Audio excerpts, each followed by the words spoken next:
आइए बात करते हैं आज की अहम मुद्दों पर। मुख्यमंत्री योगी आदित्यनाथ ने जनसभा में बीजेपी कार्यकर्ताओं में भरा जीत का जोश। रायबरेली में मुख्यमंत्री योगी आदित्यनाथ ने विशाल जनसभा को किया संबोधित। बीजेपी कार्यकर्ताओं में भरा जोश। आपको बताते चले कि आज नगर निकाय चुनाव को लेकर रायबरेली जीआईसी ग्राउंड पर सूबे के मुख्यमंत्री योगी आदित्यनाथ ने एक विशाल जनसभा को संबोधित किया।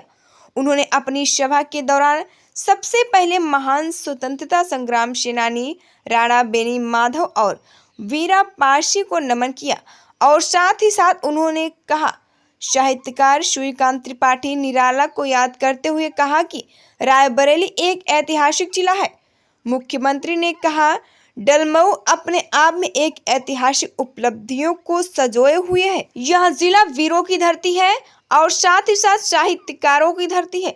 इसी क्रम में आज के कार्यक्रम में उन्होंने कहा कि यह आप लोगों को निश्चित करना है कि आपको विकास की तरफ जाना है या दूसरी तरफ।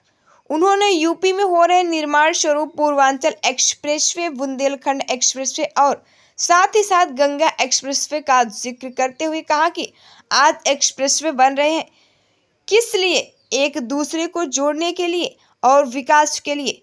उन्होंने यह भी कहा कि हमारी सरकार ने गरीबों को सर्वाधिक आवास मुहैया कराए हैं।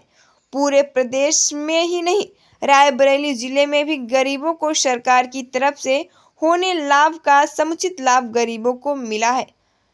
उन्होंने अपने संबोधन में कहा कि युवाओं को हमारी सरकार ने करोड़ों टैबलेट देने का काम किया है। हमारी सरकार ने पूरे प्रदेश को विकास से जोड़ने का काम किया है।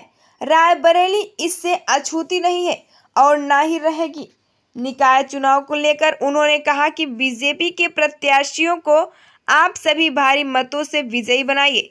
इस कार्यक्रम में प्रभारी मंत्री प्रतिभा शुक्ला के साथ मंत्री दिनेश प्रताप सिंह, सदर से लोकप्रिय विधायिका आदित्य सिंह, जिला अध्यक्ष रामदेव पाल मंच पर उपस्थित रहे। पेश है भारतीय सहारा के लिए रमेश वाजपेयी की खास रिपोर्ट। दुनिया उसे सम्मान देती है। हमें अपने युवाओं की प्रतिभा पर गौरव की अनुभूति होती है। आज ही हाई स्कूल और इंटरमीडिएट के अभी परिणाम आए हैं और परिणाम आपने देखे होंगे कि हमारे युवाओं ने कैसी लंबी छलांग लगाने का काम किया है। और इसमें भी आपने देखा होगा, इसमें भी बालिकाओं ने छलांग और अच्छी लगाई है और इसके भाइयों बहनों, एक तरफ राज्य सरकार और केंद्र सरकार मिलकर के डबल इंजन के रूप में कार्य करके जनता को बुनियादी सुविधाएं उपलब्ध करवा रही है। सुरक्षा का बेहतर वातावरण बनाया जा रहा है, बेहतर वातावरण। 6 वर्ष पहले क्या स्थिति थी? एक गरीब, एक शरीफ, एक व्यापारी किसी प्रकार से इज्जत बचा करके चलता था। एक अपराधी, एक माफिया तंग करके चलता था। पुलिस उसके सामने डरती थी, प्रशासन भयभीत रहता था। कोई माफिया और अपराधी कहीं से जा रहा है तो सड़कों पे सन्नाटा छा जाता था।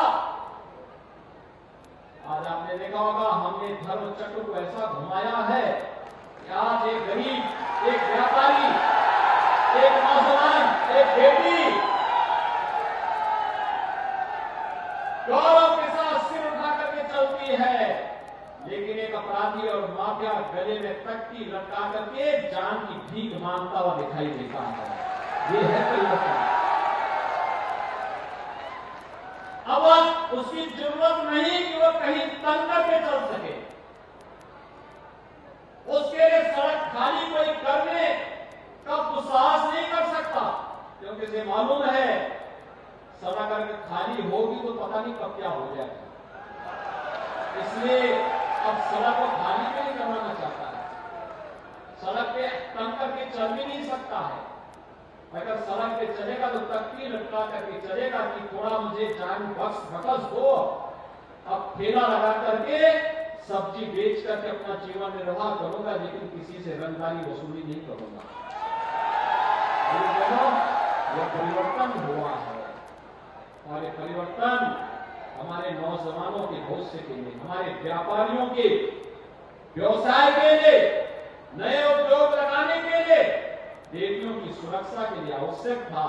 और इसीलिए इसको करने के लिए राज्य सरकार, एक तरफ राज्य सरकार और केंद्र सरकार मिलकर के डबल इंजन के रूप में कार्य करके जनता को बुनियादी सुविधाएं उपलब्ध करवा रही है। सुरक्षा का बेहतर वातावरण बनाया जा रहा है,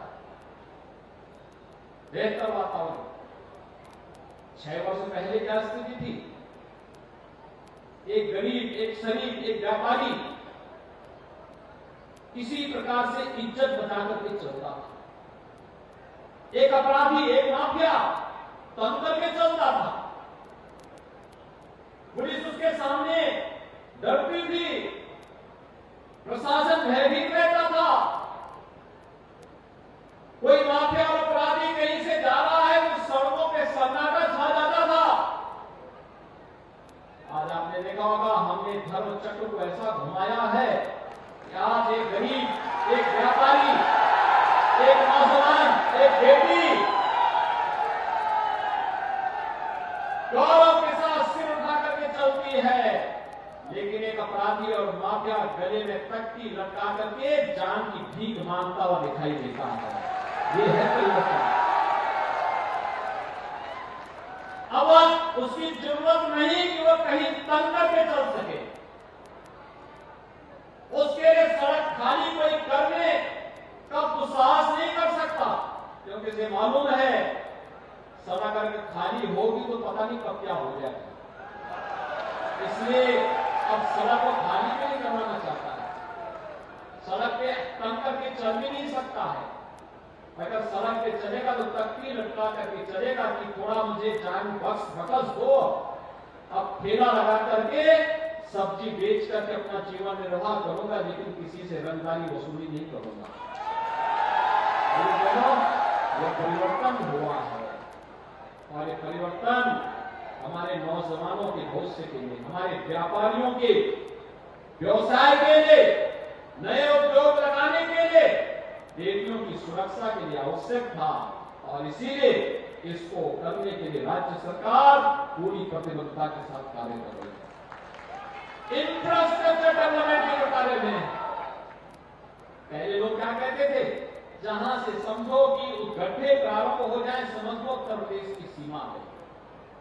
आज हमने उत्तर प्रदेश की और इंटर स्टेट कनेक्टिविटी को, भाइयों बहनों, और इंटर स्टेट कनेक्टिविटी को, नेपाल से जुड़ी हुई सड़क हो, बिहार से, झारखंड से, छत्तीसगढ़ से, मध्य प्रदेश, राजस्थान, हरियाणा, उत्तराखंड, जनता पार्टी के संगठन और यहाँ के सभी जनप्रतिनिधियों का हृदय से अभिनंदन करते हुए आप सभी का अभिवादन करता हूं।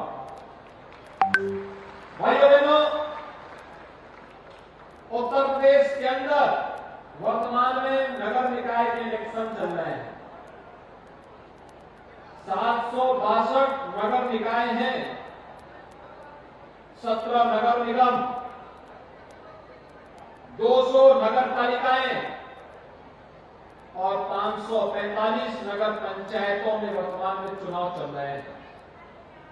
इतनी बड़ी आबादी, इतनी बड़ी संख्या में नगर निकाय, जिनमें 112 तो हमने नई नगर निकाय बनाई है,